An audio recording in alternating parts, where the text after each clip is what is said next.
Assalamualaikum warahmatullahi wabarakatuh. Bismillah, alhamdulillah. Wassalatu wassalamu ala rasulillah Sayyidina Muhammad ibn Abdillahi wa ala alihi wa ashabihi wa man tabi'ahu wa wala amma ba'du. Ma'asyiral muslimin, shaimin wa shaimat, dimanapun saja berada, alhamdulillah berbahagia sekali. Kita masih dalam suasana bulan Ramadan. Semoga kita sukses di dalam mengisi Ramadan ini, baik hari dan malam harinya, dengan puasa, dengan baca Quran, dengan tarawih, dengan qiyamul lail, menghidupkan malam Lailatul Qadar, dan kita sukseskan zakat, infak, dan sedekah kita. Sehingga nanti saudara-saudara sekalian, kita tidak termasuk orang yang rugi, yakni orang-orang yang mendapatkan bulan Ramadan, bertemu dengan Ramadan, tapi tidak mengisi dengan amal ibadah. Ma'asyiral muslimin rahimakumullah, bulan Ramadan dikenal dengan Syahrul Quran, bulan Al-Quran. Syahrul Ramadan alladzi unzila fihil Quran, karena bulan Ramadan Al-Quran itu diturunkan kepada Nabi Muhammad SAW.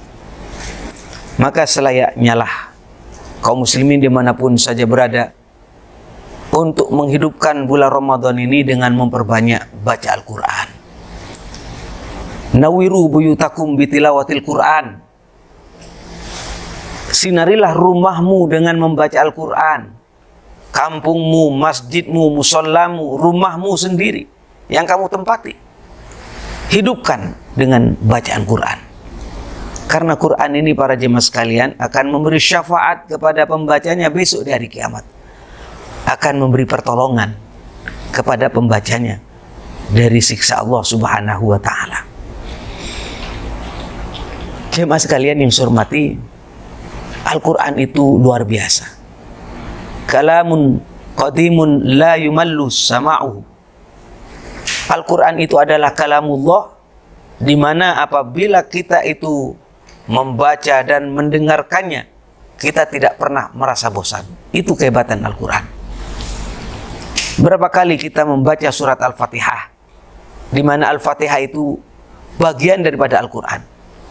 Kalau kita hitung kasar, kalau kita melaksanakan sholat zuhur, asar, maghrib, isya, subuh, itu sudah 17 rakaat. Berarti kita membaca Fatihah 17 kali. Dan kita tidak pernah merasa bosan. Tidak pernah merasa bosan, karena apa? Karena memang Al-Quran itu kalamullah, mukjizat daripada Rasulullah SAW yang diberikan oleh Allah. Jadi mukjizat yang paling besar ya Al-Quran, yang sampai sekarang kita rasakan. Kehebatan Al-Quran yang lain, para jemaah sekalian, saya ingin ungkapkan agar kita makin yakin, makin mantap dengan Al-Quran, sehingga kita itu akan makin cinta kepada Al-Quran. Al-Quran itu adalah kalamullah yang dijamin kemurnian dan keasliannya sampai hari kiamat. Kalau kitab Allah yang lain, Zabur, Injil, Taurat, itu banyak tahrif di sana sini, banyak distorsi, ada perubahan, tangan-tangan usil yang ingin merubah kitab suci tersebut. Tetapi kalau Al-Quran, ada jaminan dari Allah. Inna nahnu nazzalna dzikra wa inna lahu lahafidhun. Inna nahnu nazzalna dzikra, aku yang menurunkan Al-Quran, wa inna lahu lahafidhun, dan sesungguhnya aku yang akan menjaga kemurnian Al-Quran. Maka para jemaah sekalian, ini mekanisme yang diturunkan oleh Allah di atas bumi ini. Mengapa Al-Quran terjaga sedemikian rupa? Karena Al-Quran memang mudah untuk dihafal. Saya ingin berani jamin, mungkin ada orang lain menghafal kitab-kitab Allah sebelumnya, Injil, Zabur, Taurat, tapi saya akan mengatakan tidak ada sampai hari ini yang menghafal daripada kitab-kitab tersebut, apalagi yang sudah diterjemah. Tetapi Al-Quran, jangankan orang Islam, non-Muslim pun ada yang menghafalkan Quran, bukan kepentingan untuk ibadah ya. tapi para orientalis untuk mencari kesalahan Al-Quran. Tapi ala kulli hal, mekanisme untuk melindungi Al-Quran dari tahrif, dari distorsi, dari orang yang usil ingin merubah Al-Quran dengan banyaknya hafidh dan hafidhah, orang yang hafal Al-Quran, baik laki maupun perempuan. Inilah kehebatan Al-Quran. Mungkin ada orang yang usil ingin merubah Al-Quran, apalagi dengan aplikasi ada di HP, mungkin lebih mudah untuk ngotak-ngatik. Sehari dua hari mungkin tidak ketahuan, tetapi pasti orang yang ingin merubah tersebut akan ketahuan keusilannya. Untuk itu, ayo para jemaah sekalian, mari kita bersama-sama sekali lagi mantapkan hati kita untuk bisa meramaikan di dalam lingkungan kita dengan bacaan Quran. Karena Al-Quran ini merupakan sesuatu yang hebat, yang menjadi bukti kebenaran Islam, kebenaran Allah, kebenaran Rasulullah SAW. Selanjutnya para jemaah sekalian, kalau kita berbicara Al-Quran, Al-Quran itu kehebatannya adalah yang membaca itu dianggap bernilai ibadah. Jadi kalau kita membaca Al-Quran, faham atau tidak faham, ngerti atau tidak ngerti, dinilai sebagai ibadah. Beda dengan kitab-kitab yang lain ya, buku-buku bacaan yang lain. Kalau Anda tidak mengerti apa maksudnya, ya nggak dapat pahala. Tapi kalau mengerti secara keseluruhan, apa yang kamu baca kitab ini? Kitab tiba misalnya. Oh, saya baca sholawat. Satu-satunya ngerti nggak? Nggak. Kesimpulannya saja ngerti, masih dapat pahala. Tapi kalau nggak ngerti sama sekali apa yang dimaksud, nggak paham, sholawat, nggak ngerti, ya nggak dapat apa-apa. Tetapi kalau Al-Quran bifahmin au bighairi fahmin, faham atau tidak faham, ngerti atau tidak ngerti, maka yang membacanya akan mendapatkan pahala di sisi Allah Subhanahu wa Ta'ala.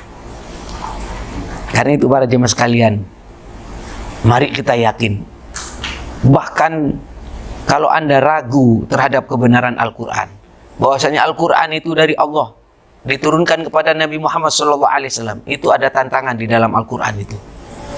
Kuntum fi raibim mimma nazzalna ala abdina fa'tu bi suratin min mithlih wada'u syuhada'akum min dunillahi kuntum shadiqin. In kuntum, hei katakan Muhammad, apabila kamu semua itu fi raibin, masih ragu terhadap kebenaran Al-Quran, bahwa Al-Quran itu datangnya dari Allah, diturunkan kepada Rasulullah SAW, masih ragu, benar nggak ya?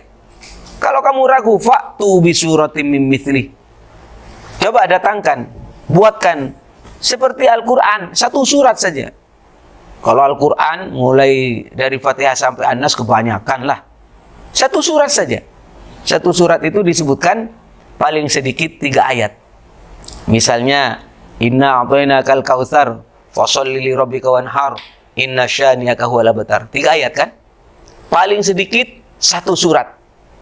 Fa'tu bi suratin min mithlih, maka datangkan 1 surat seperti Al-Quran. Dalam masalah apa hebatnya? Dalam masalah balaghahnya, badi'nya, bayannya, keindahan katanya, tidak lekang oleh waktu dan masa. Coba buatkan seperti 1 surat saja seperti Al-Quran. Tantangan ini muncul sejak 1400 tahun yang lalu sampai detik ini. Tidak ada satupun yang bisa melawan Al-Quran. Tidak ada satupun yang bisa menjawab tantangan Al-Quran. Allahu Akbar. Ini saudara-saudara sekalian. Karena itu, kalau kita tidak percaya, lantas kepada siapa lagi? Kalau kita tidak yakin bahwasanya Al-Quran itu mukjizat dari Allah yang diturunkan kepada Rasulullah dan dirasakan sampai hari ini, maka tinggal hidayah saja. Qad tabayyana rusydu minal ghayy, sudah jelas. Ini Al-Quran adalah dari Allah. La raiba fihi, tidak ada keraguan sama sekali. Tinggal kita mengamalkan para jemaah sekalian. Mengamalkan apa? Mengamalkan Al-Quran. Mulai dari membacanya, memahaminya, memahami Al-Quran, dan kemudian mengamalkan isi Al-Quran. Mudah-mudahan ada guna dan manfaatnya. Hadanallahu wa iyyakum ajmain, wallahul muwaffiq ila aqwamit thoriq. Wassalamualaikum warahmatullahi wabarakatuh.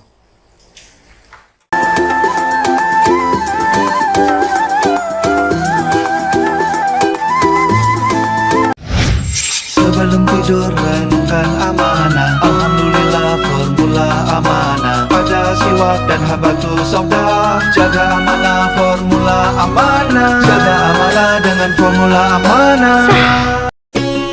Siap sikat gigi? Siap! Pertama, sikat gigi formula Sihab dengan siwak dan habatus sauda. Membentuk bulu halus, efektif membersihkan hingga ke sela-sela gigi. Sikat gigi formula Sihab dengan siwak dan habatus sauda.